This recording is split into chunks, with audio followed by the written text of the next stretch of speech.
Hello, hello, and how have you been? It's been a minute. Grace Destiny here.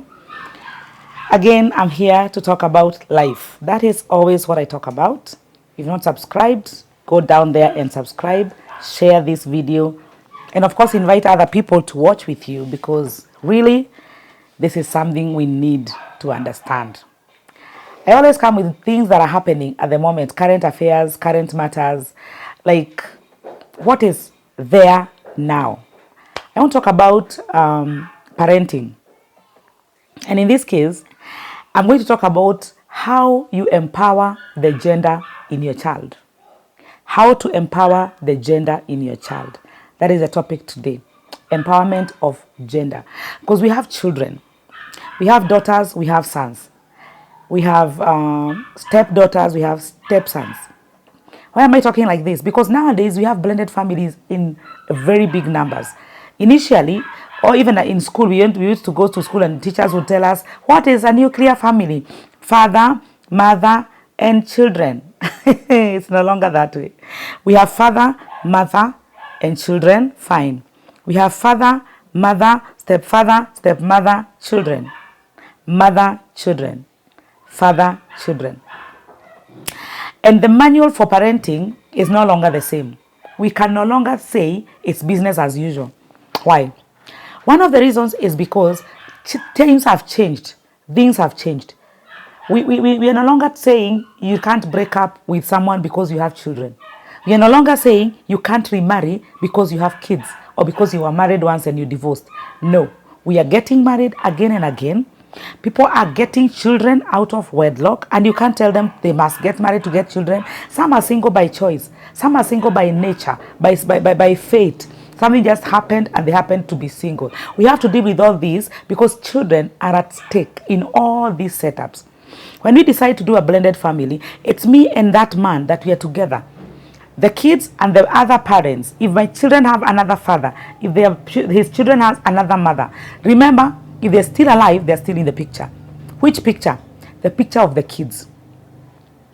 For example, you get married with 2 children from a different father.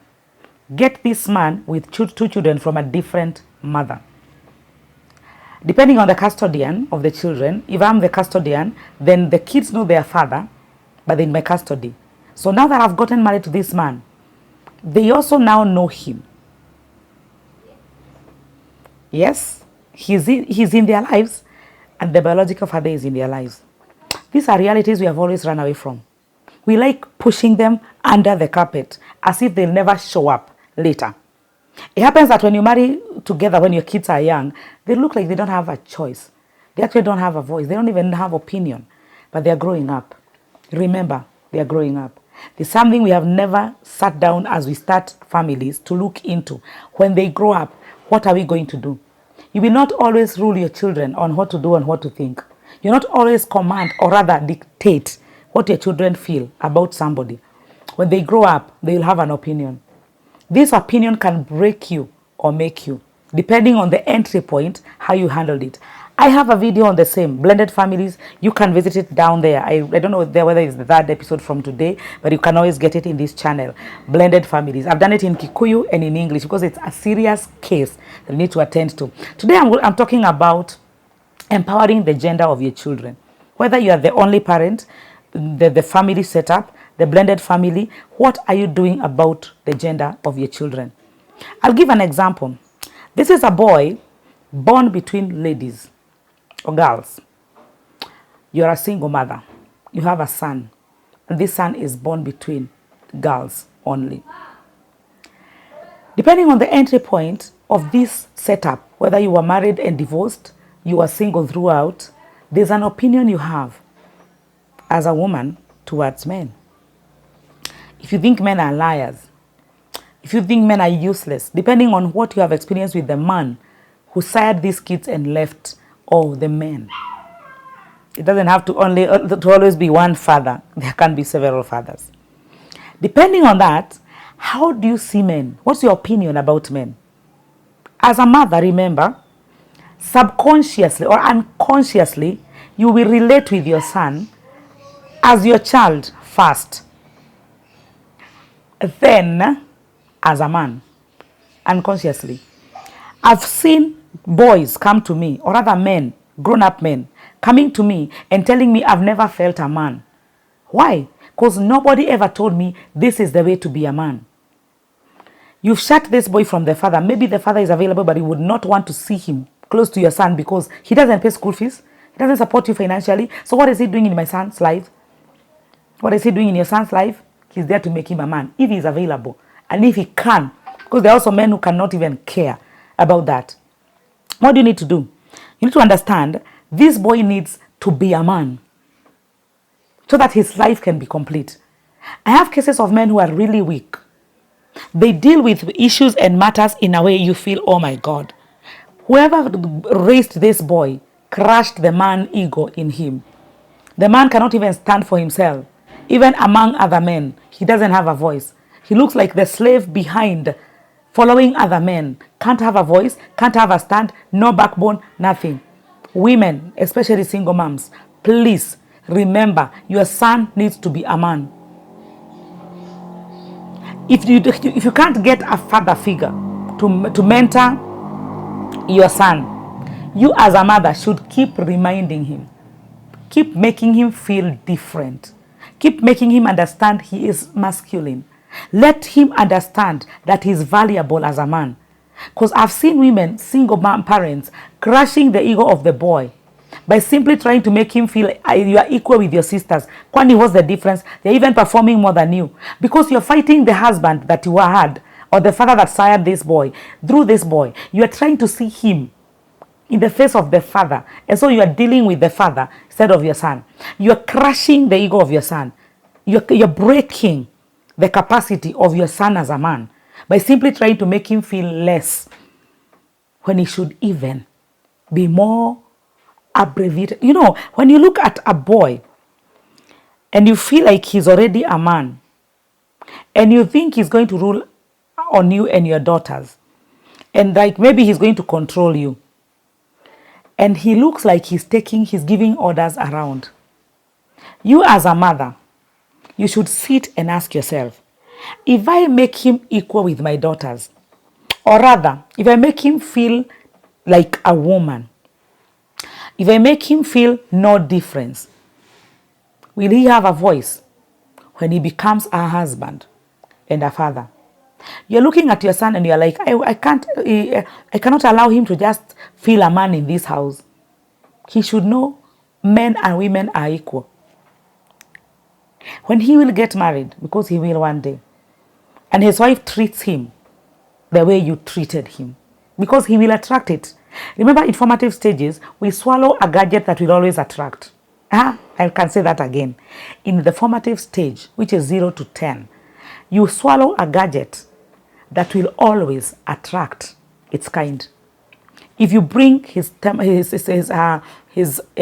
ego down, if you break his masculinity by keeping him down and reminding him that he's not different from your daughters, that gadget will attract those women who will always make him feel so. Can you imagine? That gadget will always attract. Unless he comes to us as psychologists and counselors, we can break the gadget and bring it out and give him the default settings.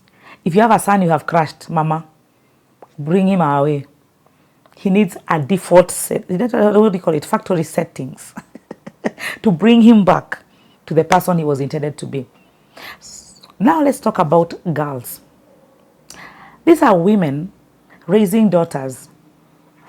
And you as a woman, you remember you never went to school, or rather you got no jobs. You never able to secure yourself a good job, career, or profession. Maybe you rushed into marriage and you feel like you wasted a lot of time, or rather you jumped a certain stage of life when you got married. Maybe you feel you never went out, you never hung around friends, you never had fun moments with your life as a young girl. Like maybe you got married too fast before you knew life. You know, there are so many things that we think about. So when you're married, you give birth to a daughter or two daughters, and you're always regretting what you did. So what you do, you start empowering your daughters in a very negative way. Wanaume ni umbwa, men are just dogs. You start telling them, if you don't work hard, you will be suppressed by your husband. If you don't do this, if you don't go out as early as 2018, you're going to be crushed. Don't entertain a man before you have your own job. Those are things that we tell our daughters, which are very okay. They're okay because you're simply telling them, don't make the mistake I made. Do not make the mistake I made. This girl will listen to you and think, the worst nightmare in my man's life is marriage. Maybe it is, according to whatever you're projecting.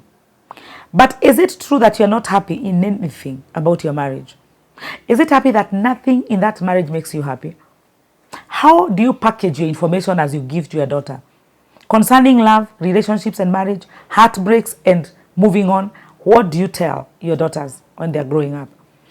Are you empowering this girl to be a hardcore only, or are you giving her a balanced life? Because I believe this. As a mother, you're supposed to teach your daughter how to be a submissive wife and a strong one at the same time. What does that mean? When it is okay, I'm okay. If it doesn't work, I can leave. Both ways. Because an empowered woman is submissive completely and confident completely. How do you get the same package in the same container? Or rather the same content in the same container? A submissive woman who is very confident. It is because submission is not humiliation. Submission is what you do after you've been loved right. Let me say that again. Submission is how you respond after you've been loved right. Love is what comes first. Then submission comes. And this happens when you understand yourself fully. You know what you like. You know what you want in that marriage. You know what you want in that relationship. So you cannot go down to a different level. You know, this is what I want, and period. This does not start in marriage, it starts in relationships. As you're dating, you're able to tell, this is the kind of a man I want. He's loving me right. Everybody has their love language. If your love language is gifts, communication, touching, and acts of kindness, will you know your love language? Or rather, I expect you to know by the time you're looking for a partner. If you don't know, come for mentorship to us. My contact is down there. When you know what you want, when you get what you want, naturally you submit because the masculinity is covering you. When you submit with confidence, not with fear and desperation, that is what we call submission. It's sweet to your man because that is also what he's looking for. If a girl is empowered only on confidence and have not been given the tips on how to be submissive, then this becomes a broken vessel because the moment you're supposed to be loved, you are loved right, the guy is trying his best to show you love and compassion and everything and affection, then you're here confident, not only confident, but too strong to receive this. What happens? You break up. So women, as you empower your daughter, there's this gender called feminine, female. Let them understand the power in the confidence and the power in submission. I think even what the Bible says that be wise as the serpent and calm as the dove. That is how a woman should be. Always alert, because we are not here to advocate for torture and abuse and no. We are not looking for violence. We are not accepting it. We are not accepting being treated wrong in the name of submission. No. And how do you get to balance this? When you have the right information. So mothers, tell your daughters the truth. Let them know that even in this marriage that is so hard and you never wanted to be in, or rather you regret so much having to get in it so early, let them remember there are some points that make you happy and that make you complete as a woman. Empowering your gender, your child's gender, is very important because before they come out to us as broken vessels, you must fight for those vessels not to be broken. If they have to be broken, let it be something that we can repair, but you have done your best. Tell your boy you are a man. This is how because even as a woman, as a single mother, you know what you expected from your man. If he failed you, Please help your son never to ever fail another woman. If you know very well that this man was not responsible, train your son to be a responsible man. Not a timid one, but a responsible man. If your man always ruled over you with a fist, don't make your son pay for the sins of the father by simply crushing the ego in that boy until he doesn't know the difference between him and his sisters. Let him feel the strong he is. Let him feel the strong boy he's supposed to be. Let him know that the difference is, with your strength, don't rule with a fist. Don't crush your wife. Don't do this. Don't be violent. Talk to him, but don't crush his ego. When it comes to girls, men, when you love your daughter so much, don't make her a timid girl. Don't make her a naive girl. Empower her to be strong. Let her stand for herself. Even if the mother has been bad to you and she was too vocal and you felt like she doesn't respect you, don't crush the feminine ego in your girl. Don't let this girl feel like she shouldn't have a voice. She will be crushed somewhere else beyond your reach. So let her be empowered to be able to stand for herself and also to understand the limits and the boundaries of respect and honor. Now, this is the final one. Men and boys. You can never compete with your son in your homestead. He can never compete with you. Let me rephrase it. Your son cannot compete with you. Let him be the strong man you are. And don't ever feel like he's taking your place. Even if the mother is too fond of him, he is the son. He cannot replace you. You'll always be the man of that family. He will never replace you, even if he has money. As long as you know that this is the boy that I raised, and I raised him with my responsibility, the boy will never try to overtake you. The only thing the boy wants to do is to be like the father. So when you look at him and you see him doing things, commanding the workers, taking responsibilities, don't crush him. Empower him and let him be, because he is a replica of who you are. And when he gets out there, when you will fade away, he will take the mantle and make it right in your home as you always intended. Let us be careful as we handle the genders of our children. Our children are delicate. They are books that we need to write into. When you're trying to empower your children also, don't push them down the throat, whatever you do for a living. For example, you want to make your child the manager in your factory or company. Two things happen. If this child is not wired to words, that is not his purpose or her purpose, they'll never be able to accomplish anything. They'll never perform. So you'll be frustrated and they'll be frustrated. Let these children be. When they go out there and find themselves, they'll be able to look at even I think Wahindis, they send their children.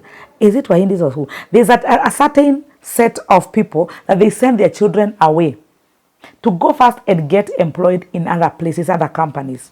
When they are empowered by themselves, they have a backbone of themselves. They are able to say, this is who I am. Then they can come and take over the company. Whether they'll be doing it directly or employing other people as they continue with whatever they found as their purpose. A child that have not founded themselves, if you try to find them in your own capacity, you can crush who they are. And you'll never get to know the full potential of that child. Remember, children are loyal to their children. If my parents told me, you have to do this has to be who you are, and you have to do this as a profession, I won't go against them. But that will not mean that I'll become what they want. You are already who you are. Your child is already who they are. You cannot change the wiring. You can only distort it. Be careful. Don't break your child. All right? Finally, as I conclude, we have information and informers. There's an information that your children must get at a certain age. At the age of 10, that's what they need to hear. 15, 18, 20, 25, 5 years, 3 years. Who informs your children? You should be the number one person to inform your children about everything. And what you can't tell them, let us tell them on your behalf. I have a forum where you can bring your children, whether online or one-on-one, to help them transform to the next phase of their lives, especially teenagers when they are leaving primary school, going to high school and such. Initiation to the next level. Form 4 leavers, they have been in school for almost 15 years, and now they are coming out, or rather they are out now. No more uniforms, no more bell ringing, nothing. And they'll be empty, wondering what next. You're too busy working. Bring them to us. My contact is right there. We can do it in groups. We can do it in one-on-one. We can do Zoom. We can do one-on-one, like physical meetings. Let us make a decision together as a parent. Don't let your child go looking for himself or herself outside there with all the blankness in their mind, because they're no longer in uniform and there's no longer a bell to control their times. We need to help them understand, they are grown-ups, how that is a walk. And this is going to happen in the month of January. We will give the dates later. But you can keep calling for registration and consultations.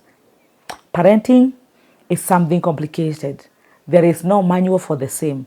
But we will keep giving tips where we can, because God has enabled us and has given us these forums. Now, Grace Destiny is a coach and a counselor.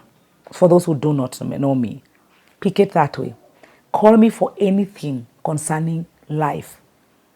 I may not know everything, but I know something. And I desire to share it with you. Share this video if you're not subscribed. Go down there and subscribe. Just share it and let other people get to know this forum, because we will be learning those things that you may never have learned from school. Till next time, good time.